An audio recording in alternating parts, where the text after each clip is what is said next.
परिंदों को मंजिल मिलेगी यकीन से ये फैले हुए उनके पर बोलते हैं। अक्सर वो लोग खामोश रहते हैं जमाने में जिनके हुनर बोलते हैं, और जी हाँ, उनके हुनर इस तरह से बोलते हैं कि जिसका डंका पूरी दुनिया में बजता है। स्पॉटलाइट में आज मैं हूँ आपके साथ RJ Aarti Malhotra from all India radio, और आज मेरे साथ है बेहद खास पर्सनालिटी, क्योंकि वो कहें तो अपने आप में एक संपूर्ण पर्सनालिटी है। वो ना ही एक खूबसूरत इंसान है, एक जिंदा दिल इंसान है, बल्कि एक बेहतरीन एक्टर हैं, साथ ही शायर हैं, और गाते और गुनगुनाते भी हैं, और इतना प्यारा गाते गुनगुनाते हैं जिसे वो कहते कि नहीं, मैं तो यूं ही अक्सर अपने लिए गा लिया करता था। मैं स्वागत करना चाहती हूँ हमारे न्यूज मीडिया 47 पर स्पॉटलाइट की सीरीज में इकबाल आजाद जी का। और अगर हमारे व्यूअर्स को याद हो, Bepanah the most watchable serial of 2018 ITA award से सम्मानित किया गया। इस सीरियल में बेहद खास कैरेक्टर उन्होंने किया था, और जो था जोया के फादर का, सिद्दीकी साहब का। तो सिद्दीकी साहब या इकबाल आजाद कहूँ, आपका स्वागत करती हूँ न्यूज मीडिया 47 पर।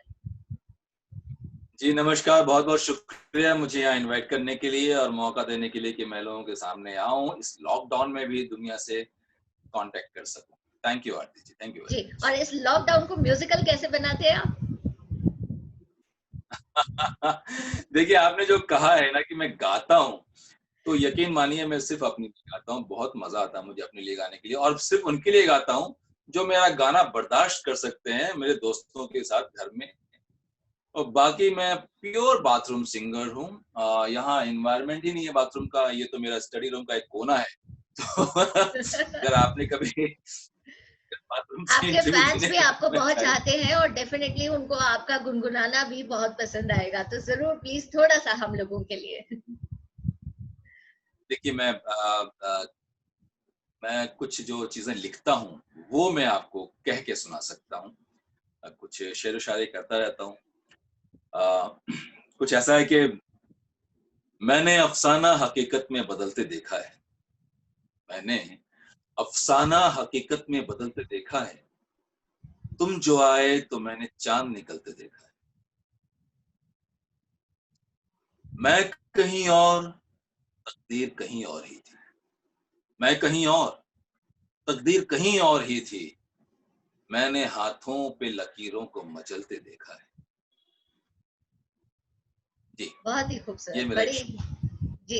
और वाकई जितनी खूबसूरत शख्सियत है आपकी, पर्सनालिटी है आपकी, उतने ही प्यारे ये बोल है जो निकलते हैं। अब हम आपकी बात करेंगे जर्नी की, जो आपकी जर्नी गुजरात से लेकर मुंबई तक की रही, और उसके बीच में कितने सफर आए, क्योंकि एक्टिंग के लिए कहते हैं कि एक्टिंग जो होती है वो इंसान के अंदर बचपन से ही जन्म लेती है। ये जो एक पैशन के तौर पर जब निकलता है, तो ये उस तरह से नहीं है कि जिसको परस्यू करने के लिए आपको डिग्रियां हासिल करनी पड़ती हैं। बिना डिग्रियों के भी लिए भी आप, उसके बावजूद भी आप अपना मुकाम बना सकते हैं एक्टिंग की दुनिया में। और आजकल की बात कहूँ तो आजकल तो बहुत सारे प्लेटफॉर्म्स है, टिकटॉक है, यूट्यूब है, और ना जाने कितने प्लेटफॉर्म्स है जहां पर बच्चे अपनी अपनी कलाकारी शो करते रहते हैं। लेकिन एक टाइम था जी जब इस इतना आसान नहीं था, एक प्रॉपर चैनल था जिसके थ्रू गुजर कर आपको पहुंचना होता था इस माया नगरी तक। तो वो प्रॉपर चैनल आपके साथ किस तरह से चला, ये जानना चाहेंगे हम। ये आपको जो सवाल है ना, बहुत बहुत इंटरेस्टिंग है। इसलिए इंटरेस्टिंग है कि आज की जनरेशन उस दौर को इमेजिन ही नहीं कर सकती है जिस दौर से हम लोग आए, और हम लोगों ने क्या क्या तैयारियां की थी यहाँ तक पहुंचने के लिए। आज तक टिकटॉक के जमाने में जी, एक 5 साल का बच्चा भी चालू हो जाता है। कोई बिल्कुल। तैयारी की जरूरत नहीं है, just whatever you better you just come out with that, and sometime they are very good in that. लेकिन हाँ, हमारे टाइम पे ये फैसिलिटीज थी नहीं। और मेरा जन्म पटना में हुआ। अ, मेरा मेरा जो कहते हैं पुरखों का घर है, जो वतन है मेरा, वो गुजरात में है, पालनपुर। मेरे फादर बॉम्बे में पले बड़े थे, तो उन्होंने एक फैक्ट्री खोली थी, वो पटना चले गए थे। वहां जाके वहां हमारी परवरिश हुई, पैदाइश हुई। बचपन में ये कीड़ा जो घुसा था मुझे अच्छी तरह याद है। मैंने एक फिल्म देखी थी, जूनियर महमूद उसके अंदर हुआ करते थे, छोटे से, और गाना गाते थे कि ऐसा बनूंगा एक्टर में यार, तो रंग जमा के छोड़ूंगा। वो गाना मेरे जहन में घुसा था, और मैंने डिसाइड किया था कि मुझे एक्टर बनना है। That I was standard 4th और 5th प्रॉब्ली। ओके। फादर मुझे ले जाया करते थे इंग्लिश फिल्म दिखाने के लिए अपने स्कूटर पे बिठा के, तो वहां से ही हाँ जहन में घुस गई, लेकिन मुझे तो एक्टर ही बनना है। और यकीन मानिए उस जमाने में एक्टिंग वैक्टिंग करना मतलब कोई प्रोफेशन नहीं माना जाता था। मैंने किसी को बताया भी ना, चुपचाप से अपनी बाद में तैयारियां स्टार्ट कर दी थी, और थिएटर वेटर ज्वाइन किया बड़ा होके, वो भी किसी को नहीं बताया। लेकिन जब एक दिन पापा ने मेरा फोटो देख लिया टाइम्स ऑफ इंडिया में, ये कहाँ से आ गए, तो उन्होंने बोला ये क्या कर रहा है भाई। मैंने कहा थिएटर कर रहा हूँ। तो उन्होंने, उनको बुरा नहीं लगा, पता नहीं क्यों नहीं लगा, शायद इसलिए कि उनकी परवरिश बॉम्बे की हुई थी, तो he was quite modern daddy. तो ठीक है, सो वहां से शुरुआत हुई थी कहानी। और थिएटर करते करते थिएटर, पटना से थिएटर शुरू किया, जहाँ थिएटर बिल्कुल मुश्किल हुआ करता था करना, कोई प्रोफेशनल थिएटर नहीं था, सब एमेच्योर लोग थे वहां पे। चंदा इकट्ठा करके रोड के ऊपर आप म्यूजिकल प्ले के स्ट्रीट प्लेस करना, वहां से जर्नी स्टार्ट हुई थी। और उसके बाद फिर बॉम्बे आया, तो यहाँ आके बहुत बड़े लेवल पे प्रोफेशनल प्ले किए। और मतलब ये कह सकती हैं कि मैंने थिएटर में वो मुकाम हासिल किया जो बहुत कम लोगों को मिलता है। और सारा हिंदुस्तान, सारी दुनिया में जाके मैंने परफॉर्म किया प्ले, और I was quite satisfied with my theatre. बहुत बहुत खुश था, बहुत एंजॉय कर रहा था, जब तक मैं टेलीविजन में नहीं आया। और उसके बाद ये कह लीजिए कि टेलीविजन में आना इत्तेफाक को नहीं, वेल प्लान्ड था मेरा। प्लानिंग थी कि मुझे आना है, लेकिन मैं, इतना मजा आता था थिएटर में, इतना मजा आता था कि उसमें ही छुप गया था, मैं गुम हो गया था उस दुनिया के अंदर। फिर काफी दिनों के बाद जब मुझे यहाँ मौका मिलने लगा, लोगों ने बुला के काम देना शुरू किया मेरे प्लेस देख के, मुझे एड्स मिलने लगे मेरे प्लेस देख के। आजकल तो ऑडिशंस होते हैं, लाइन लगी रहती है लोगों की ऑडिशंस के लिए, लड़के लड़कियों की। वो एक जमाना था, I am talking about 20 years back, जब पृथ्वी थिएटर पे मेरे प्लेस हुआ करते थे, और वहां प्ले देखने के लिए बड़े बड़े एड वर्ल्ड से लोग आया करते थे। वहां से उठाते थे एक्टर्स को और उन्हें काम दिया। तो I was one of the model, जिसको कहते हैं, जिन्होंने टॉप के ब्रांड्स में मॉडलिंग की थी विदाउट एनी ऑडिशन। सिर्फ वो मेरे प्लेस देख के मुझे वहां बुलाते थे। और बहुत बड़े बड़े ब्रांड्स किए हैं मैंने, चाहे रिन हो, चाहे ब्रिटानिया हो, चाहे मैकडॉवेल प्रीमियम विस्की हो, चाहे गुड नाइट हो, मतलब you name it, and melody है, लास्ट मैंने मेलोडी की एड थी। इस टाइप के बहुत सारे एड्स किए हैं मैंने, मारुति एंड जस्ट कोल्डरिन, ये क्या हाल बना रखा है, कुछ लेते क्यों नहीं, that I was a model. तो जी उस जी। जमाने की बात है ये कि बिल्कुल कोई ऑडिशंस नहीं। तो मैं थिएटर और एड वर्ल्ड को एंजॉय करता। तो ये छोटी सी एक जर्नी मैंने आपको बताई है अभी। जी। और हमने देखा कि छोटे पर्दे पर यानी टेलीविजन पर आपने बहुत ही उम्दा काम किया है। कई सारे सीरियल्स का नाम अगर ले, क्राइम पेट्रोल में आप दिखाई दिए, सजदा सीरियल के अंदर आप दिखाई दिए, स्टार प्लस पे star one squad, special squad serial में तो आपका बहुत ही एक रिफाइंड कैरेक्टर था, जिसको आपने Abbas Ali Beg the famous boxer, उनका कैरेक्टर प्ले किया था। तो उसके बारे में थोड़ा हम जरूर जानना चाहेंगे कि क्या था वो कैरेक्टर और क्या थे उसके चैलेंजेस। आप यकीन नहीं मानेंगे, बेपनाह तो खैर अभी का हिट है, लेकिन उस वक्त, जी। आज भी उसके ऑडियंस, हमारी फैंस आज भी फॉलो करते हैं इसको। तो 2005 इससे में अच्छा आया शायद शो ये बना सीरियल। नहीं था डिटेक्टिव शो। जी। डिटेक्टिव शो आज तक बना नहीं, इन्वेस्टिगेशन शो इंडिया के अंदर, और उसको काफी काफी प्यार करते हैं उस शो को लोग। आज भी मुझे बॉक्सर के नाम से पहचाना जाता है। आज भी वो जो सिगरेट की तरह एक पेन को मुंह में रख के हमेशा घुमा करता था, एक इन्वेस्टिगेटिंग ऑफिसर, तो वो मेरा फेवरेट सीरियल था। जिस ढंग से उसको बनाया गया था, जिस ढंग से प्रोड्यूस किया गया था, डायरेक्ट किया गया था, शूट किया गया था, वो आज तक उस लेवल की कोई भी, मुझे नहीं दिखती कोई कोई ऐसा शो है जो जो उस ढंग से शूट किया गया हो। मतलब पूरा का पूरा शो वो एक स्टडी कैम पे शूट किया गया था, जो कंधे पे लेके, हम्म। यू नो, सब नॉट ऑन स्टैंड। तो ओके। उस टाइप का शो बहुत, quite a hit show. And छोटी माँ, जी टीवी पे मेरा एक बहुत अच्छा शो था, बहुत ही अच्छा शो था वो किया था मैंने। इस टाइप के बहुत सारे शोज, मेरा स्टार प्लस पे एक बहुत मेरा फेवरेट शो है जिसका नाम है विटनेस, जो स्टार बेस्ट सेलर पे आया करता था, जिसपे 1-1 घंटे के शॉर्ट फिल्म्स आती थी और काफ़ी लोगों ने उनमें उसमें काम किया था 1-1 घंटे की शॉर्ट फ़िल्म में। इम्तियाज़ अली ने उसे प्रोड्यूस किया था और डायरेक्ट किया था मेरे उस 1 घंटे की फ़िल्म को जिसका नाम था witness. That is my favourite film, my favourite character till date आज तक। तो आप अगर यूट्यूब पे जाके star best seller witness type भी करेंगे, फाइंड दैट। जी। और यूँ तो एक कलाकार अपनी पूरी ज़िंदगी में बहुत सारे कैरेक्टर्स जीता है, प्ले करता है और बहुत सारे उसके दिल के करीब होते हैं। लेकिन कोई एक कैरेक्टर, कोई एक चीज़ ऐसी होती है जो उसको मिल जाती है जिसकी वो उम्मीद नहीं करता और उसके बाद वो इतनी बड़ी हिट हो जाती है, उसके लिए मील का पत्थर साबित होती है। तो अगर आपके लिए मैं पूछूँ वो मील का पत्थर कौन-सा कैरेक्टर था, तो क्या रहेगा? मेरी ज़िंदगी में कई मील के पत्थर आए हैं, ईमानदारी से बताऊँ। जी। 0 माइल से स्टार्ट हुआ 100 माइल्स, उसके बाद 200 माइल का पत्थर आया है, 300 माइल्स, इस टाइप से। लेकिन हाँ, मैंने आपको जो 4 अभी नाम बताए वो वाक़ई बहुत बड़ा जी। मील का पत्थर था। रियल मील का पत्थर है वो सीरियल में नहीं मैं मानता हूँ उसे मैं मानता हूँ अपने थिएटर में। ओके। वो एक प्ले है जिसका नाम है ऑल द बेस्ट, और वो प्ले ऑल द बेस्ट इतना हिट हुआ है इंडिया में, आउट ऑफ इंडिया में, कि उस प्ले को देखने के लिए बड़े-बड़े स्टार्स आया करते थे। और उस प्ले की वजह से मुझे जितने भी काम मिले थे उस दौर में, उस प्ले की वजह से ही मिले थे। जितनी भी पॉपुलैरिटी मिली थी मुझे उस प्ले की वजह से ही मिली थी। और यकीन मानिए उस प्ले को जितना मैंने एन्जॉय किया है और जितना फ़ेम मिला और जितनी मेहनत करते थे हम उस प्ले के अंदर, वो किसी भी शो के अंदर मुझे वो कुछ नहीं मिला।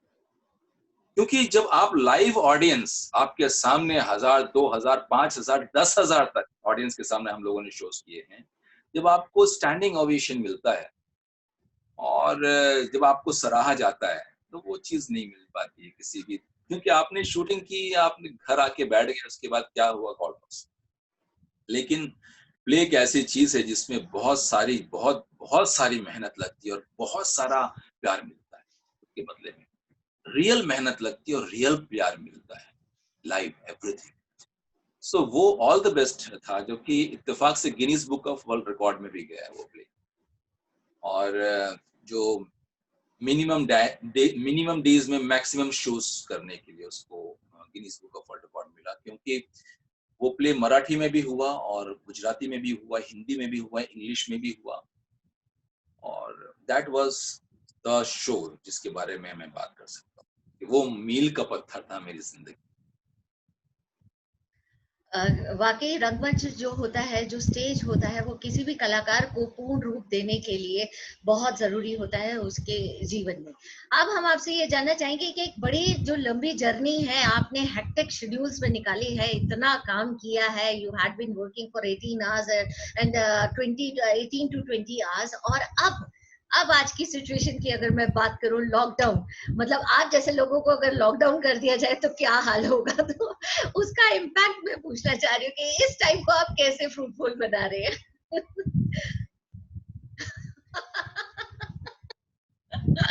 ये जिंदगी का वो पहलू है, ये जिंदगी का वो वक्त है जिसके जी, बारे में किसी ने इमेजिन, और इसे बिल्कुल, कैसे जिएंगे उसके बारे में भी कोई प्लानिंग नहीं थी।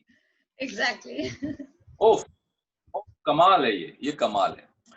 ये वाक़ई बहुत बड़ा कमाल हुआ है इस दुनिया में, इस दुनिया वालों के साथ, इस हमारी प्रकृति के साथ, इस नेचर के साथ, इस कुदरत के साथ। बेहतरीन चीज़ हुई है।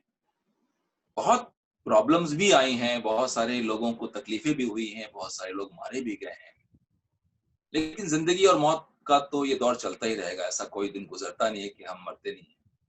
लेकिन ये जो अभी हुआ है ना, इसने हम लोगों को मतलब हिला के रख दिया है। अच्छे अच्छे चीज़ों के लिए भी और बुरे चीज़ों के लिए भी। घर में जो पोज़ीशन है, वो पोज़ीशन कभी मालूम नहीं थी कि कोई दिन ऐसा आएगा कि हमारे बच्चे बड़े भी हो जाएँगे, तभी हमें झाड़ू-पोछा करना पड़ेगा। तो आज के डेट में सब कुछ करना पड़ता है।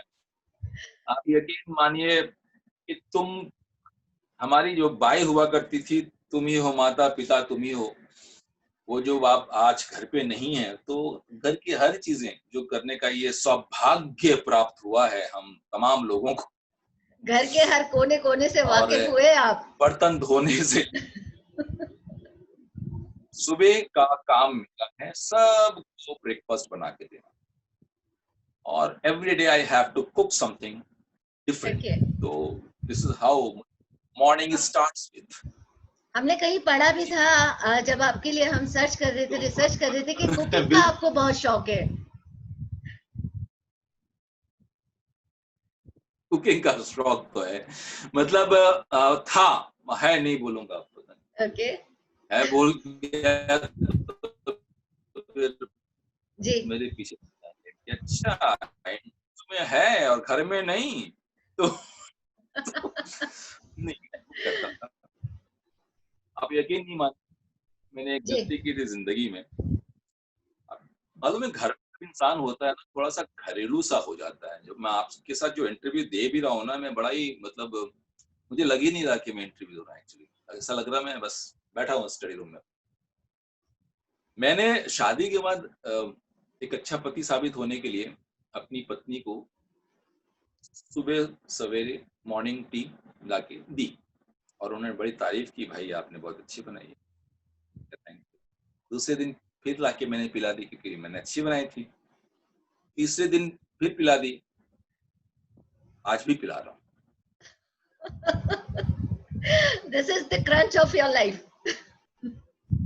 आज भी पिला रहा हूँ क्योंकि वो एक ऐसी चीज मैंने कर दी थी अच्छी चाय बना के कि आज भी पिला रहा हूँ। 20 साल हो गए, आज भी पिला रहा हूँ उनको चाय। अर्ली मॉर्निंग टी मेरी ही उनको चाहिए होती है, चाहे मैं शूटिंग पे जाऊं तो शूटिंग पे जाने से पहले पिलाऊंगा, या शूटिंग पे नहीं गया तो फिर हमारी मर्जी। तो इसलिए मैंने सीख ले ली थी, एक सबक ले ली थी कि जो भी अच्छा मैं बनाता हूँ उसको अपने तक ही महदूद रखूंगा। उससे बेकार में आपको बीवी के सामने जाके देखो मैं कितनी अच्छी चीज बनाता हूँ, नहीं करना, नहीं तो मैं फंसूंगा। जी चलिए, लॉकडाउन तो खैर सभी के लिए है और घरों में हम सभी कहते हैं, पर दुआ करते हैं कि बहुत जल्द हम बाहर आएंगे। लेकिन आपसे चलते चलते आज का सफर बहुत ही अच्छा रहा आपके साथ स्पॉटलाइट में। लेकिन चलते चलते आपसे ये जरूर जानना चाहेंगे कि इस टाइम पे कुछ पॉजिटिव वाइब्स आपकी तरफ से अगर हमारे व्यूअर्स के लिए आए, कि किस तरह से अपनी इस टाइम को पॉजिटिवली यूटिलाइज करें, और ये दुआ करें अल्लाह से, उस प्रभु से, उस ईश्वर से, कि बहुत जल्द सब कुछ ठीक हो जाए। मैं सच बताऊं तो इस पूरे लॉकडाउन को, इस पूरे एक फेज को जिसमें कोरोना वायरस को एक बहुत बड़ी महामारी बता के सबको डरा के घरों में डाल दिया गया है, वाकई सब डर भी गए, इसमें कोई शक नहीं। जबकि मैं, मेरा पर्सनल ये मानना है कि ये कोई महामारी है ही नहीं, थी भी नहीं। महामारी यहाँ थी हमारे, और उसको हम लोगों ने बहुत बुरी तरह से अपने आप को इस महामारी से ग्रसित कर लिया।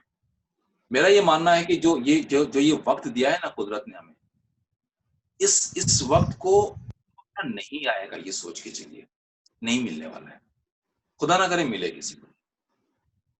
इसको हम जितना इसका फायदा उठा सकते हैं, ठीक है लोगों को परेशानियां हो रही हैं, मैं मानता हूं, मैं जानता हूं बहुत परेशानियां हो रही हैं। कई लोग लाखों करोड़ों की तादाद में हिंदुस्तान में हैं जिन्हें बहुत परेशानियां हो रही हैं। लेकिन मेरा मेरा ये मानना है, मेरी ये रिक्वेस्ट है उन सभी लोगों से कि इस वक्त का फायदा उठाइए, ये वक्त दोबारा नहीं आने वाला। आप अपने आप को पहली बार इस दुनिया में अपने परिवार के साथ 24/7 लॉक करके रह रहे हैं। यहाँ आप सिर्फ अपने टेलीविजन को और अपने फोन को मत देखिए, अपने आप को भी देखिए, शीशे के सामने खड़े होके, आंखें बंद करके। ये खुद की भी खोज है। आप जो अपने आप को भूल चुके हैं, या आप अपने आप में कहीं गुम हो गए अपने आप, शायद उसी के लिए है रिजुविनेशन पीरियड है। समझ लीजिए, सिर्फ प्रकृति को नहीं बदलना है, उसे साफ नहीं होना है, हम तमाम मनुष्य जाति को भी साफ होना है। हमें भी अपने आप को स्वच्छ करना है। तो सिर्फ पानी और हवा को ना देख के हम अपने अंदर भी झांकें और अपने आप की कमियों को और देखें कि हम बाहर क्या थे और आज क्या हैं। घर में हम कैसे हैं? क्या हो गया हमें? तो ये इस चीज को लेके हम आगे बाहर निकले तो हम एक बदले हुए इंसान हों जरूरी, क्योंकि तो प्रकृति ने, कुदरत ने अपने आप को बदल लिया है, पाक हो गई है, साफ हो गई, तो हम भी वैसे ही पाक और साफ होके बाहर। That's all. Thank you so much, it has been really nice talking to you Iqbal ji. और आज आप हमारे साथ न्यूज मीडिया 47 पे रहे, उसके लिए आपका बहुत बहुत धन्यवाद। और जिस तरह से आपने बताया कि पॉजिटिवली इस टाइम को लेना चाहिए, पैनिक नहीं करना है और जितना हो सके खुद को ढूंढना है, ये बहुत ही अच्छी बात है। तो आपने अपने आप को कितना ढूंढ लिया, सच बताएं?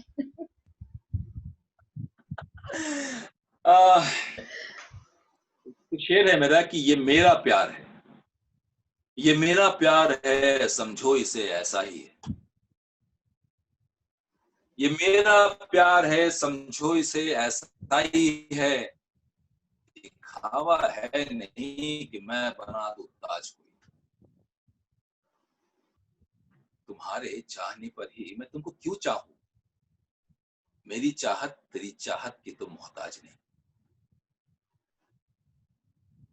बहुत ही खूबसूरत। और अब मैं आपसे इजाजत लेना चाहूंगी। हमारे साथ जुड़ने के लिए, बात करने के लिए बहुत बहुत धन्यवाद। थैंक यू वेरी मच, शुक्रिया मुझे बुलाने के लिए। तो व्यूअर्स, आज हमारे साथ थे मोहम्मद इकबाल जी, और जिन्होंने कि हमें बताया जिंदगी का फलसफा क्या है। यही है कि बिल्कुल ना घबराइए और अपने आप को ढूंढने के लिए इस वक्त का खास तरह से यूटिलाइज कीजिए और अपने हर कैरेक्टर को उस खूबसूरती से निभाइए कि दुनिया याद रखे और खुद आपके दिल में भी उसकी जगह बनी रहे। फिलहाल मुझे यानी आरती को दीजिए इजाजत। बहुत जल्द होगी आपसे मुलाकात स्पॉटलाइट की अगली सीरीज में हमारे किसी न किसी नए मेहमान के साथ। So don't forget to subscribe our channel, follow our channel, and please follow our Facebook page also. फिलहाल मैं आरती आपसे लेती हूँ इजाजत। Stay safe, stay healthy. नमस्कार।